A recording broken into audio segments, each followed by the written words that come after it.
Now is comedian and host of Prime Time with Alex Stein on Blaze TV, the incorrigible Texan himself. Alex, it's a pleasure to have you on the program. Let's start with the border crisis. Millions have crossed the southern border illegally during Biden's term in the White House, more than 2 million a year. And of course, those enormous numbers are naturally going to include some criminals. Earlier this month, we learned that on a single day, Border Patrol agents stopped 4 sex offenders, and we're talking here about criminals with convictions, including crimes against children. 4 caught in one day attempting to cross into the US illegally. How is the border crisis, the fact that you have literally millions crossing illegally, not a bigger issue in the US? Well, Rita, it's a huge issue. It's happening here. I'm in Dallas, Texas, and we're really affected by it. And where it's really bad is the drugs that are coming through and the sex trafficking. And people don't want to talk about it. These people are they're funded by the cartel, which is the most illegal organization in the world. And they actually use coyotes to bring children across our border. That they're basically pawns in a huge drug and sex trafficking scheme. So it's incredibly terrible. And there's a 2-tier justice system, because when these illegal immigrants get arrested here in America, they don't face the same sort of criminal justice that I would face. As a matter of fact, they get flown back to their home country and don't have to face any sort of punishment. And they know that. They're not dumb. So if they can come to America and sell drugs or, profit off illegal prostitution of children, they know that they're not going to face any repercussions for their actions. Well, this is what shocks me. It is, of course, a huge issue. Even in cities like New York, it's causing a problem because illegal immigrants are being bussed in there, so they're having to carry a little bit of the weight. But it's not leading the news at night. It's not front page news, and it should be, because this is an ongoing crisis. It's worth noting that on top of the 2.4 million who were encountered crossing illegally in 2022, there were more than 600,000 getaways on top of that. And again, these are just the observed illegal crossings. Now, let's move along to Republican Larry Elder. He schooled a hypocrite from the left. He appeared on the Breakfast Club with Charlamagne the God, who had the nerve to question Elder's blackness and whether he needed a wake-up call. Let's have a look at some of the interaction. Have you ever heard of the term wake-up call? No. It is an incident where a person of color forgets that they are of color and are reminded rather brutally by an unexpected act of racism. Have you ever had any of those? Oh, brother. Joe Biden insulted you by saying, you ain't really black. We don't know whether or not you want to vote for me or vote for Donald Trump. How dare this guy come in here and insult you, a black man, and tell you you got to think a certain kind of way? I'm amazed that you weren't mad about that. That should have been a wake-up call on your part, to have a white guy come in here who also said, by the way, going to put y'all back in chains. And Joe Biden has lied for decades about his civil rights record, claiming that he desegregated movie theaters and restaurants in Wilmington, Delaware, when he didn't do any of that. He lied and said that he tried to visit Nelson Mandela during apartheid South Africa. It seemed to me that should have been a wake-up call for you, but it wasn't. Alex, your reaction to that? Well, I'm lucky enough to call Larry Elder a friend, and Larry has a great approach when it comes to this. Sadly, here in America, what we do is we encourage people to play the victim. Larry Elder will never play the victim, and hopefully he can shape some young men and teach them that playing the victim is not the way that we should live our lives here in America. And of course, there's marginalized communities. Of course, racism, is a thing that happens.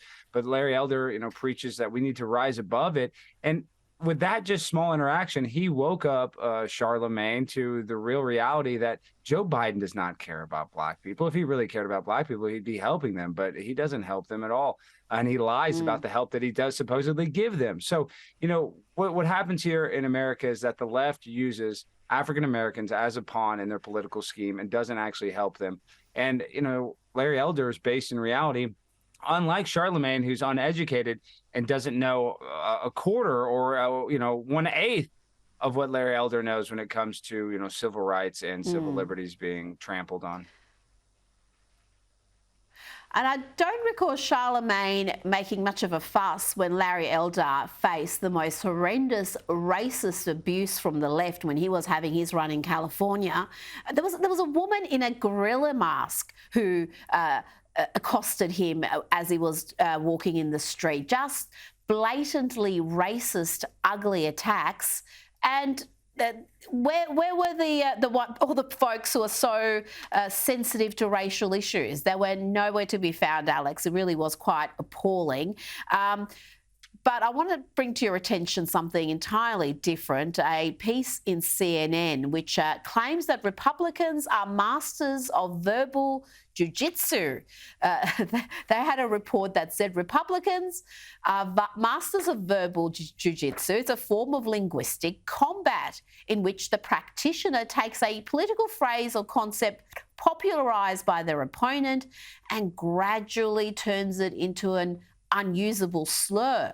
Like the Japanese martial art known as jiu-jitsu, its devotees avoid taking opposing arguments head-on and instead redirect their opponent's momentum to beat them.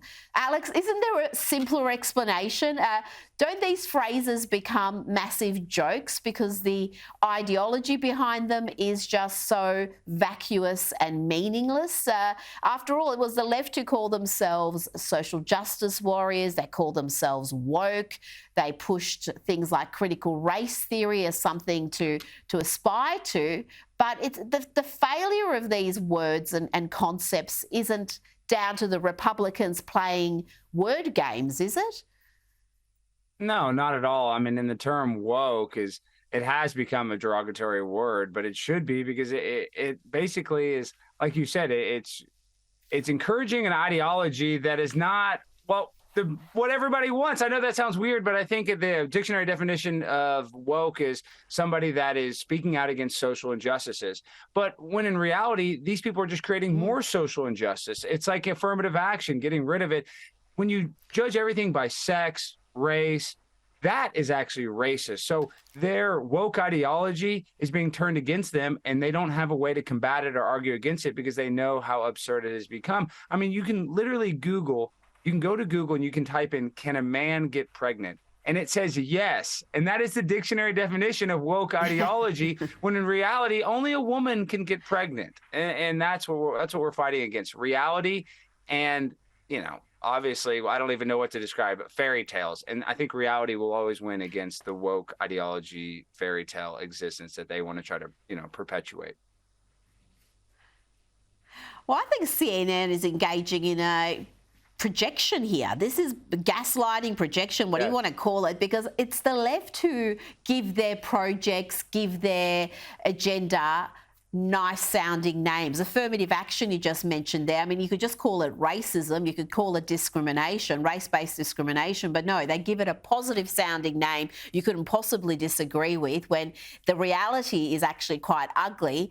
And then they call things like Florida's parental rights bill Don't Say Gay, which bears no relation to the actual bill, does not appear in the bill, but that's what the media call it, Alex. So they're the ones who are creating these linguistic jiu-jitsu, if you want to call it, and running with it, and yet they're accusing their opponents of being guilty of that crime. It's projection, Rita. It's the dictionary definition of projecting. They project exactly what they're doing. And it's from Saul Alinsky's Rules for Radicals, is you accuse your opponent of what you're actually doing to throw your opponent off. So this is a game plan that they've had in place for a long time. And sadly, I hate to admit it, I think the left is winning with a lot of their, their narrative is kind of winning in America. People are waking up to it. But because of social justice and people don't want to be rude to marginalized communities, they just go with the flow instead of speaking out. Alex Stein, thank you so much for joining me. And next time I'm going to play some of your work because I hear you are raising money for that airline lady, the one with the meltdown. I Tiffany do not understand what you're up to. You'll see the video, but we want her to fly private.